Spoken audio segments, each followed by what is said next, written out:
እንደ አንድ ክርስቲያን በስራ ቦታችን ላይ ምን አይነት የስራ ስነ ምግባር ሊኖረን ይገባል? በመጀመሪያ የስራ ብቃት ታማኝነትና ደስታ ሊኖረን ይገባል። ማንም በማይመለከተን ጊዜ እንኳን ለሰው ተቀጥራችሁ ስለምትሰሩ ማጭበርበር አለባችሁ ማለት አይደለም። ብዙ ክርስቲያኖች ከስራ ቦታቸው ሲባረሩ ሰይጣን ነው እንደዚህ ያደረገኝ ማለት ይጀምራሉ። በመንፈሳዊ ጦርነት ውስጥ ውጊያን ይጀምራሉ። ወይኔ ሰይጣን ስራዬን ወሰደብኝ፣ ስራው ይፍረስ ይላሉ። ልክ አይደለም። ምክንያቱም የተባረራችሁት የስራ ብቃት ስላልነበራችሁ ነው። መጥፎ ስነ ምግባር ስላላችሁ ነው። ታማኝም ስላልነበራችሁ ነው። በስራችሁ ደስተኛ ስላልነበራችሁ ነው ያባረሯችሁ። መልሱ ይህ ነው። ስለዚህ በስራ ቦታችሁ ታማኝ ሁኑ። በሰዓቱ ተገኙ። ሁልጊዜ ወደ ስራ ስትሄዱ አታርፍዱ። ሁልጊዜ አለቃችሁን አትጋፈጡ። ከሱ የተሻላችሁ እንደሆናችሁና እናንተ ኃላፊ ብትሆኑ ኖሮ ቢሮውን ከሱ በተሻለ ሁኔታ እንደምትመሩ ለማሳየት አትሞክሩ።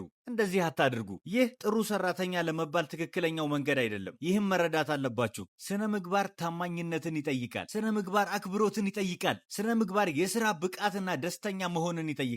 በስራ ቦታችሁ ላይ ያላችሁ ባህሪ እንደ ክርስቲያን ሊመሰከርለት ይገባል። ደሞዝ ለማግኘት ብቻ አትስሩ፣ ጌታን ለማስከበር ስሩ።